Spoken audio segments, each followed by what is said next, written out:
Good morning అండి. మనం last క్లాస్లో వచ్చేసి ఈ వేద సాహిత్యం మనకు వేదిక్ సివిలైజేషన్కు సంబంధించి ముఖ్యంగా ఈ ఆర్యన్స్ ఆర్జిన్ థీరీస్ ఒకటి చూసుకున్నామండి. తర్వాత మనకు నెక్స్ట్ ఈ వేదిక్ లిటరేచర్కు సంబంధించి వేదాస్ గురించి చెప్పేసుకున్నాం. నెక్స్ట్ ఇప్పుడు మనం ఈ క్లాస్లో ఇదే వేదిక్ లిటరేచర్కు సంబంధించి వేద సాహిత్యానికి సంబంధించి బ్రాహ్మణాసు, అరణ్యకాసు, ఉపనిషత్సు, ఉపవేదాస్ అని ఉంటాయండి. సో ఓకే, ఇవి చెప్పేసుకుంటే తర్వాత మనకు మ్యారేజెస్, వివాహాలని, దాని తర్వాత మనకు కొన్ని వేదిక్ లిటరేచర్కు సంబంధించిన టాపిక్స్ ఉంటాయి. అవి చెప్పేసుకుంటే మనకు ఈ వేదిక్ లిటరేచరు లేకపోతే ఈ వేద సాహిత్యం అనే కాన్సెప్ట్ అయిపోతుంది. ముఖ్యంగా మనకు ఇందులో ఫస్ట్ ఏంది అంటే మనకు బ్రాహ్మణాస్ గురించి చెప్పేసుకోవాలండి. బ్రాహ్మణాస్ అంటే ఏంది అంటే మనకు ముఖ్యంగా ఈ వేదాస్ ఏవైతున్నాయో, ఓకేనా, ఈ వేదాస్ ఏవైతున్నాయో అవి మనకు పద్య రూపంలో ఉంటాయండి. ఓకేనా, పోయట్రిక్ ఫామ్లో ఉంటాయి. ఈ పోయట్రిక్ ఫామ్లో ఉన్న వేదాలను ఈ బ్రాహ్మణాస్ ఏం చేస్తాయంటే ప్రోజ్ ఫామ్లోకి మార్చేస్తాయండి. వాటినే మనం ఏమని చెప్పుకుంటామంటే బ్రాహ్మణాస్ అని చెప్పుకుంటాం. పద్య రూపంలో ఉన్న వేదాలను గద్య రూపంలోకి విశ్లేషిస్తాయండి. మరి ఇవి ఎలా ఉంటాయంటే ప్రతి వేదానికి ఒక్కొక్క బ్రాహ్మణ అనేది అనుబంధంలాగా ఉంటాయండి. ఓకేనా, అందులో మనకు ఫస్ట్ వచ్చేసి ఈ కౌశీటక బ్రాహ్మణ అనేది, తర్వాత మనకు ఐతరేయ బ్రాహ్మణ అనేది ఉంటుందండి. ఓకేనా, ఐతరేయ బ్రాహ్మణ వచ్చేసి దేనికి అనుబంధంగా ఉంటాయంటే మనకు ఋగ్వేదకు అనుబంధంగా ఉంటాయండి. ఓకేనా, తర్వాత మనకు నెక్స్ట్ మనకు ఏముంటుందంటే చాందోగ్య బ్రాహ్మణ అనేది ఒకటి ఉంటుందండి. చాందోగ్య బ్రాహ్మణ అనేది ఉంటుంది. అది దేనికి అనుసంధానంగా ఉంటాయంటే మనకు సామవేద అని చెప్పేసుకుంటాం కదా, ఆ సామవేదకు మనకు అనుబంధంగా పనిచేస్తుందండి. దీని తర్వాత మనకు శతపథ బ్రాహ్మణ అనేది ఉంటుందండి.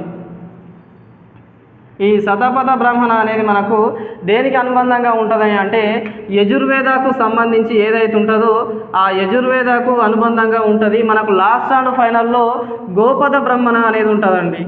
ఈ గోపద బ్రాహ్మణ అనేది మనకు దేనికి అనుబంధంగా పనిచేస్తుంది అంటే మనకు ఈ అథర్వ వేద ఏదైతే ఉందో ఈ అథర్వ వేదకు సంబంధించి అనుబంధంగా పనిచేస్తుంది. ఓకేనా, ముఖ్యంగా మనకి ఇక్కడ ఈ కౌశాటకి బ్రాహ్మణ లేకపోతే ఐతరేయ బ్రాహ్మణ అనేది ఏమేం చెప్తుంది అంటే చూడండి, ఈ ఐతరేయ బ్రాహ్మణలో మనకు ముఖ్యంగా ఇక్కడ ఆంధ్ర శాతవాహనాసు ఎవరైతే ఉన్నారో ఈ ఆంధ్ర శాతవాహనాస్కి సంబంధించిన ఇన్ఫర్మేషన్ అనేది ఇందులో ఉంటుందండి. ఓకేనా, మరి ఇదే కౌశాటకి బ్రాహ్మణ వచ్చేసి ఏం చెప్తుంది మనకు అంటే ఇందులో మనకు సీజన్స్ గురించి చెప్తుందండి. సీజన్స్ అంటే తెలిసే కదా, ఈ ఋతువులు ఏవైతే ఉన్నాయో ఆ ఋతువుల గురించి మనకి కౌశాటకి బ్రాహ్మణ అనేది ఎక్స్ప్లెయిన్ చేస్తుంది. ఇదే చాందోగ్య తర్వాత మనకి సామవేదకు అనుబంధంగా ఉన్న బ్రాహ్మణ వచ్చేసి చాందోగ్య బ్రాహ్మణ అని చెప్పుకుంటాం. ఈ చాందోగ్య బ్రాహ్మణ మనకు ఏం చెప్తుంది అంటే ఇందులో మనకు ఒక కాన్సెప్ట్ ఉంటుందండి, మాతృదేవోభవ, పితృదేవోభవ, ఆచార్య దేవోభవ అనే కాన్సెప్ట్ మనకు ఈ చాందోగ్య బ్రాహ్మణలోనే ఉంటుందండి. ఓకేనా, తర్వాత ఈ శతపథ బ్రాహ్మణ అనేది మనకు దీంట్లో కూడా ఏ కాన్సెప్ట్ ఉంటుంది అంటే మనకు ఈ హిందూ రిలీజియన్లో ఉన్న ఒక కాన్సెప్ట్ ఉంటుంది. ఏంటిది అది అంటే భర్త తిన్న తర్వాతనే భార్య ఏం చేయాలి అంటే భోజనం చేయాలి. ఓకేనా, ఆ కాన్సెప్ట్ వచ్చేసి మనకు ఈ శతపథ బ్రాహ్మణలో ఉంటుంది. తర్వాత మనకు లాస్ట్ అండ్ ఫైనల్గా ఈ గోపద బ్రాహ్మణ అనేది ఉంటుంది. ఈ గోపద బ్రాహ్మణలో ఏముంటుంది అంటే మనకు హెల్ అండ్ టార్చర్ అనేది ఇక్కడ ఉంటుంది, ఎక్స్ప్లెయిన్ చేస్తుందండి. ఓకేనా, హెల్ అండ్ టార్చర్ అంటే మనం ఏమని చెప్పుకుంటాం, నరకము, వాటిలో ఉండే శిక్షలు ఏవైతే ఉన్నాయో ఆ శిక్షలన్నీ కూడా మనకు ఈ గోపద బ్రాహ్మణలో ఉంటాయి. ఓకేనా, దీంతో ఇంకా ఇక్కడ చెప్పుకోవాలి అంటే దీంతో మనకు ఈ బ్రాహ్మణాస్ అనే కాన్సెప్ట్ అయిపోతుంది. తర్వాత మనకు నెక్స్ట్ ఇంపార్టెంట్ కాన్సెప్ట్ ఏంటి అంటే అరణ్యకాస్ అని చెప్పుకుంటాం. ఓకేనా, మరి ఈ అరణ్యకాస్ అంటే ఏంటివి అంటే మనకు ఈ అరణ్యకాస్ని వచ్చేసి బ్రాహ్మణాస్కి ముగింపు భాగాలుగా మనం అరణ్యకాస్ని చెప్పేసుకుంటాం. ఓకేనా, అరణ్యకాస్ అంటే మనం ఏమని చెప్పుకుంటాం అంటే ఫారెస్ట్ బుక్స్ లాగా చెప్పుకుంటామండి.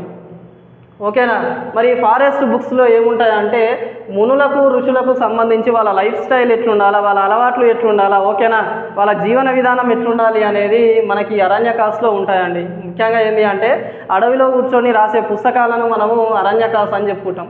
ఓకేనా, వేదిక్ లిటరేచర్లో మనకి ఇది కూడా ఇంపార్టెంట్ అని చెప్పుకుంటాం. తర్వాత మనకు ఉపనిషత్స్ గురించి చూడాలి. ఓకేనా, మనకు ఈ ఉపనిషత్ అనేది ఏంది అంటే ఇందులో మనకు రెండు పదాలు ఉంటాయండి, ఉప అండ్ నిష అని. ఓకేనా, ఉపనిష అనేవి దాంట్లో ఉప నెక్స్ట్ నిష్ అనే 2 పదాలు ఉంటాయండి. ఉప అంటే నియర్ అంటే దగ్గర, ఓకేనా. నిష్ అంటే మనము సిట్ అని చెప్పుకుంటామండి, కూర్చోవడం. ఎవరి దగ్గర కూర్చోవడం? గురువు దగ్గర కూర్చొని జ్ఞానాన్ని పొందే ప్రాసెస్నే మనం ఏమని చెప్పుకుంటామంటే ఉపనిషత్స్ అని చెప్పుకుంటామండి, ఓకేనా. మరి సార్ ఈ ఉపనిషత్స్ ఎన్ని ఉంటాయి సార్ అంటే మనకు ముఖ్యంగా 108 ఉంటాయండి. ఉపనిషత్స్ అనేవి మనకు 108 ఉపనిషత్స్ ఉంటాయి. ఇందులో మనకు ముఖ్యంగా ఫస్ట్ ఉపనిషత్ వచ్చేసి మనం ఏమని చెప్పుకుంటామంటే ఈశోపనిషత్ అని చెప్పుకుంటామండి, ఓకేనా. ఫస్ట్ ఉపనిషత్ వచ్చేసి ఈశోపనిషత్ అని చెప్పుకుంటాము. లాస్ట్ మనకు 108 అంటే 108వ ఉపనిషత్తుని మనం ఏమని చెప్పుకుంటామంటే ముక్తోపనిషత్ అని చెప్పుకుంటామండి. ముక్తోపనిషత్ అనేది మనము 108వ నిషత్ లాగా, లేకపోతే చివరి ఉపనిషత్ లాగా చెప్పేసుకుంటాం. మరి ఈ ఈశోపనిషత్తులో ఏముంటుంది సార్, దేనికి సంబంధించిన ఇన్ఫర్మేషన్ ఉంటుంది అంటే ఫార్మేషన్ ఆఫ్ యూనివర్స్ అండి. ఫార్మేషన్ ఆఫ్ యూనివర్స్ అంటే సృష్టి ఎలా ఆవిర్భవించింది, సృష్టి ఎలా పుట్టింది, మనకు విశ్వం ఎలా పుట్టింది అనే ఇన్ఫర్మేషన్ వచ్చేసి మనకు ముఖ్యంగా ఈ ఈశోపనిషత్ అనే ఒక ఉపనిషత్తులో ఉంటుందండి. తర్వాత మనకు దీంట్లో తైత్తరేయ ఉపనిషత్ అనే ఒక ఉపనిషత్తు ఉంటుందండి, ఓకేనా. తైత్తరేయ ఉపనిషత్తు ఏదైతే ఉందో ఆ ఉపనిషత్తులో మనకు ఏం ఇన్ఫర్మేషన్ ఉంటుంది అంటే ఇంతకుముందుకు మనం చెప్పుకున్నట్టుగా మాతృదేవోభవ, పితృదేవోభవ, ఆచార్య దేవోభవ అనే కాన్సెప్ట్ ఏ ఉపనిషత్తులో ఉంటుంది అంటే మనము తైత్తరేయ ఉపనిషత్ అని చెప్పుకోవాలి. మరి ఇదే కాన్సెప్ట్ ఏ బ్రాహ్మణాలో ఉన్నది అంటే మనము చాందోగ్య బ్రాహ్మణ అని చెప్పేసుకోవాలి. ఈ రెండు ఒకసారి మీరు ఇక్కడ అండర్లైన్ చేసేసుకొని ఉంచుకోండి, ఓకేనా. ఈ కాన్సెప్ట్ ఏ ఉపనిషత్తులో ఉంటుంది అంటే మనం ముఖ్యంగా చాందోగ్య ఉపనిషత్తులో ఉంటుందని చెప్పాలా, చాందోగ్య బ్రాహ్మణాలో ఉంటుందని చెప్పాలా. ఏ ఉపనిషత్తులో ఉంటుంది అంటే తైత్తరేయ ఉపనిషత్ అని చెప్పేసుకోవాలా, ఓకేనా.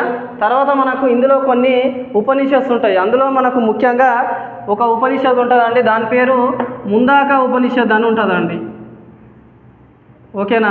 ఈ ఉపనిషత్తులో మనకు దేనికి సంబంధించిన ఇన్ఫర్మేషన్ ఉంటుంది అంటే మనకు ఒక కొటేషన్ ఉంటుంది. ఇందులో మనకు సత్యమేవ జయతే అనే ఒక కొటేషన్ ఎక్కడి నుంచి తీసుకున్నారు అంటే మనకు ముందాక ఉపనిషత్ అని చెప్పుకుంటాం. తర్వాత మనకు ఇంకో నెక్స్ట్ ఇంపార్టెంట్ ఉపనిషత్తు కథోపనిషత్ అని ఉంటుందండి, ఓకేనా. ఈ కథోపనిషత్తు మనకు దేని గురించి ఎక్స్ప్లెయిన్ చేస్తుంది, మనకు ఏంది అంటే ఇక్కడ ముఖ్యంగా చూడండి ఒకసారి కథోపనిషత్తు, దీని తర్వాత మనకు కీనోపనిషత్తు, ఓకేనా. కథోపనిషత్తు మనకు కీనోపనిషత్తు అనే ఒక 2 ఉపనిషత్తు నెక్స్ట్ ఇంపార్టెంట్ ఉంటాయి. ఇందులో మనకు ఈ కథోపనిషత్తు దేని గురించి ఎక్స్ప్లెయిన్ చేస్తుంది మనకంటే డెత్ గురించి ఎక్స్ప్లెయిన్ చేస్తుందండి. మరణము, చావు అని చెప్పుకుంటాం కదా, దాని గురించి మనకు వివరించే ఉపనిషత్తు మనం ఏమని చెప్పుకుంటాం అంటే కథోపనిషత్ అని చెప్పుకుంటాం. తర్వాత కీనోపనిషత్ అనేది ఉంటుందండి. ఈ కీనోపనిషత్తు దేని గురించి మనకు ఎక్స్ప్లెయిన్ చేస్తుంది అంటే దేవుడు, ఎగ్జిస్టెన్స్ ఆఫ్ గాడ్ అండి, దేవుడు ఉన్నాడు అని దేవుని గురించి ఎక్స్ప్లెయిన్ చేసే ఉపనిషత్తు మనకు కీనోపనిషత్ అని ఉంటుంది. ఇంకా ఇదే కీనోపనిషత్తులో మనకు దేనికి సంబంధించిన ఇన్ఫర్మేషన్ ఉంటుంది అంటే ఒక గురువుకు విద్యార్థికి సంబంధించిన అనుబంధం ఎలా ఉండాలి, ఓకేనా. The relationship between the teacher and students అనేది మనకు కీనోపనిషత్తే ఎక్స్ప్లెయిన్ చేస్తుందండి, ఓకేనా. తర్వాత మనకు ఇదే ఉపనిషత్తుకి సంబంధించి ఇంకా ఏముంటుంది సార్ అంటే ముఖ్యంగా ఇక్కడ ఈ ఉపనిషత్స్ ఏవైతే ఉన్నాయో ఈ ఉపనిషత్సు పర్షియా లాంగ్వేజ్లోకి మనకు ట్రాన్స్లేట్ చేసింది ఎవరు అంటే దారాషిక్ అని చెప్పుకుంటామండి. దారాషిక్ అని చెప్పుకుంటాం కదా అతను ఎవరు అంటే మనకు మొఘల్ ఎంపైర్కు సంబంధించి మనకు షాజహాన్ అనే ఒక రూలర్ ఉంటారండి, కింగ్ ఆఫ్ ఆర్కిటెక్చర్ అని చెప్పుకుంటాం కదా, అతనికి సంబంధించిన కొడుకే మనకు ఈ దారాషిక్ అనే వ్యక్తి ఉంటాడండి, ఓకేనా. తర్వాత మనకు ఇవే ఉపనిషత్స్ వచ్చేసి ఇంగ్లీష్లోకి ట్రాన్స్లేట్ చేసిన వ్యక్తి మనకు థామస్ హెన్రీ అని చెప్పుకుంటాం, ఓకేనా. తర్వాత మరి ఇదే ఉపనిషత్స్ వచ్చేసి మనకు బెంగాల్ అనే ఒక భాష ఉంటుందండి, బెంగాలీ, ఓకేనా. ఆ భాషలోకి మనకు ట్రాన్స్లేట్ చేసిన వ్యక్తిని రాజా రామ్మోహన్ రాయ్ అని చెప్పుకుంటామండి. ఈ రాజా రామ్మోహన్ రాయ్ని వచ్చేసి మనము ఫాదర్ ఆఫ్ ఇండియన్ రెనెసాన్స్ అని చెప్పుకుంటామండి. అంటే మనకు భారతదేశ పునర్జీవ పితామహుడు అని కూడా చెప్పుకుంటాం, ఓకేనా. తర్వాత మనం నెక్స్ట్ క్లాస్లో వచ్చేసి ఈ ఉపవేదాసు దానికి సంబంధించి తర్వాత మనం ఉన్న ఇన్ఫర్మేషన్ వచ్చేసి నెక్స్ట్ క్లాస్లో చెప్పేసుకుందాం. Okay, thank you.